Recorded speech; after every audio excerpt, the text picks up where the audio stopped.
Hello বন্ধুরা, উচ্চ মাধ্যমিক পরীক্ষা কিন্তু খুবই নিকটে চলে এসেছে। তো এই মুহূর্তে দাঁড়িয়ে সময় নষ্ট করার মতন সময় কিন্তু আমাদের হাতে কারো নেই। তাই আজকের ভিডিওতে উচ্চ মাধ্যমিকের বাংলা বিষয় ভাষা অংশ থেকে যে শর্ট এমসিকিউ প্রশ্ন তোমাকে পড়তেই হবে, এমন কিছু মোস্ট ইম্পর্টেন্ট পুরো ভাষা অংশ থেকে মাত্র সেরা 30টি এমসিকিউ শর্ট প্রশ্ন তার উত্তর নিয়েই আজকের এই বিশেষ ভিডিও।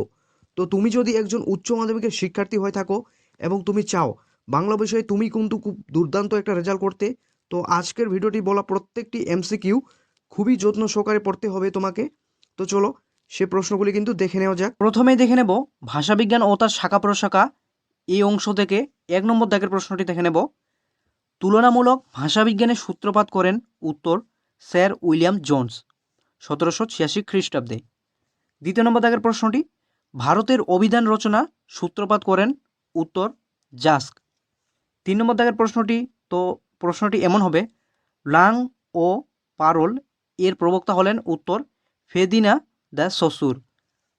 4 নম্বর দাগের প্রশ্নটি ভাষাবিজ্ঞানের বহুল প্রচলিত শাখা 3টি।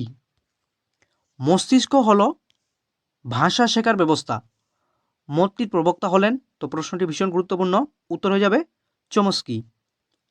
লেট ও লেস ধারণার জনক হলেন উত্তর নোয়াম চমস্কি। তো এলএডি ও এলএএস এর ফুল ফর্ম কী হবে দেখে নাও। তো এটা এসসিকিউ আকারেও আসতে পারে এবং এমসিকিউ আকারেও আসতে পারে।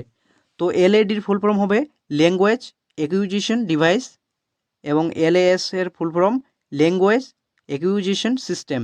7 নম্বর দাগের প্রশ্নটি 1538 খ্রিস্টাব্দে ইংরেজি ডিকশনারি শব্দটি যে লাতিন ইংরেজি অভিধানে পাওয়া যায় তার রচয়িতা হলেন উত্তর এলিয়েট।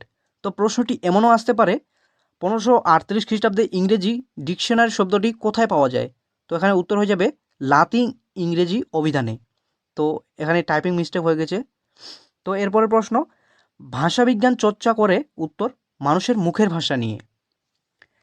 চিন্তার পোশাক তত্ত্বের প্রবক্তা উত্তর স্যামুয়েল ওয়েসলি। তো এরপরে দেখে নেব আমরা ধ্বনিতত্ত্ব এই অংশ থেকে। প্রথম প্রশ্নটি, যে প্রশ্নটি ভীষণ গুরুত্বপূর্ণ, খণ্ডধ্বনির অপর নাম কি, উত্তর বিভাজ্য ধ্বনি। তো যদি প্রশ্নটি এমন থাকতো বিভাজ্য ধ্বনির অপর নাম কি, তো উত্তর খণ্ডধ্বনি হতো। তো তোমরা ভালোভাবে এগুলো দেখে যাবে। এরপরের প্রশ্ন মান্য বাংলার ব্যঞ্জন ধ্বনির সংখ্যা, উত্তর 30টি। এরপর 12 নম্বর দাগের প্রশ্নটি দেখে নেব, বাংলায় অর্ধ স্বরধ্বনির রয়েছে উত্তর 4টি। পাশাপাশি উচ্চারিত দুটি ব্যঞ্জনের সমাবেশে বলা হয় উত্তর গুচ্ছধ্বনি। এরপরের প্রশ্ন উষ্ম ধ্বনিটির হল, এখানে উত্তর হয়ে যাবে তালিবাস স। একটি তাড়িত ধ্বনি হল উত্তর ডসিন্ডর। ল ধ্বনিটি হল উত্তর পার্শ্বিক ধ্বনি। 17 নম্বর দাগের প্রশ্নটি 4টি ব্যঞ্জনের সমাবেশে গঠিত গুচ্ছ ধ্বনির সংখ্যা বাংলায় উত্তর 1টি। তো এরপর চলে আসবো আমরা রূপতত্ত্ব। তো এই রূপতত্ত্ব এই 2024 ফাইনাল পরীক্ষার জন্য ভীষণ গুরুত্বপূর্ণ একটি অংশ, কারণ এর আগের উচ্চ মাধ্যমিক পরীক্ষায় অর্থাৎ 2023 সালে এখান থেকে একটিও এমসিকিউ আসেনি। অতএব বলা যেতে পারে এইবার তোমরা যারা পরীক্ষা দিবে তোমাদের এই অংশ থেকে কিন্তু আসার চান্স প্রায় 99%। তো প্রথম প্রশ্নটি দেখে নেব, অর্থাৎ 18 নম্বর দাগের প্রশ্নটি, যে অব্যয় শব্দের শুরুতে বসে তার অর্থ পরিবর্তন করে তাকে বলে উত্তর উপসর্গ। এর পরের প্রশ্নটি ভাষার ক্ষুদ্রতম অর্থপূর্ণ একককে কি বলে, উত্তর রূপমূল বলে। যদি থাকে রূপমূল কয় প্রকার, তো 2 প্রকার, একটি স্বাধীন রূপমূল, একটি পরাধীন রূপমূল। তো এরপর 20 নম্বর দাগের প্রশ্নটি দেখে নেব, ভিআইপি যেমন ডিএম এগুলি কি জাতীয় শব্দ, উত্তর মুন্ডুমাল। ব্যবহারিক প্রয়োগ অনুসারে প্রত্যয় কয় প্রকার, উত্তর 2 প্রকার। যদি বলে কি কি, তো এখানে দেখে নাও কৃত প্রত্যয় এবং তদ্ধিক প্রত্যয়। তো কৃত প্রত্যয় বসে উত্তর ধাতুর সঙ্গে এবং তদ্ধিত প্রত্যয় যুক্ত হয় উত্তর শব্দের সঙ্গে। তো এর পরের প্রশ্ন বর্ণনামূলক সমাসের অপর নাম কি, উত্তর বহুব্রীহি সমাজ। এর পরের প্রশ্ন বিভক্তি কোন জাতীয় রূপমূল, উত্তর সমন্বয়ী রূপমূল। এর পরের প্রশ্ন বাক্য ব্যবহার পদগুলি সঙ্গে যা যুক্ত হয়ে তাদের মধ্যে একটা পারস্পরিক সম্পর্ক তৈরি করে তাকে কি বলে? উত্তর বিভক্তি। এরপর দেখে নেব আমরা বাক্যতত্ত্ব থেকে অংশ থেকে, অর্থাৎ এখান থেকেও এবছরের জন্য ভীষণ গুরুত্বপূর্ণ। এর আগের বছর এখান থেকে কোনো এমসিকিউ হয়নি, ওতে বলা যেতে পারে 2024 উচ্চ মাধ্যমিক ফাইনালের জন্য, অর্থাৎ এবছরের জন্য ভীষণ গুরুত্বপূর্ণ।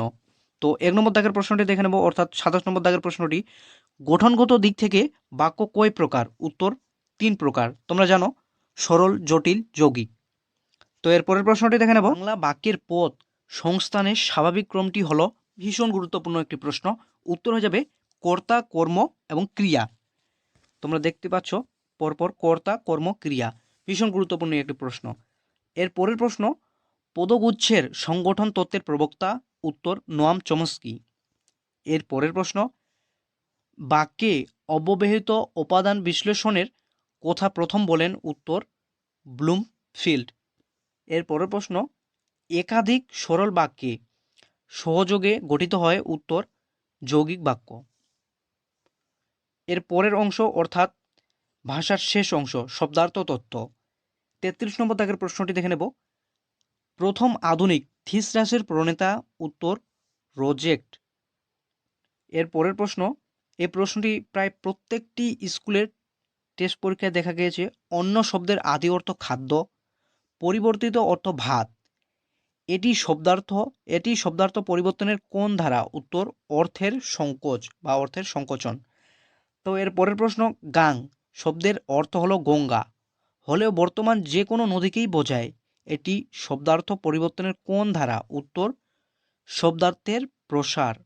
দারুণ শব্দের আদি অর্থ? উত্তর হয়ে যাবে কাষ্ঠ নির্মিত। শব্দার্থকে প্রধানত ভাগ করা যায়?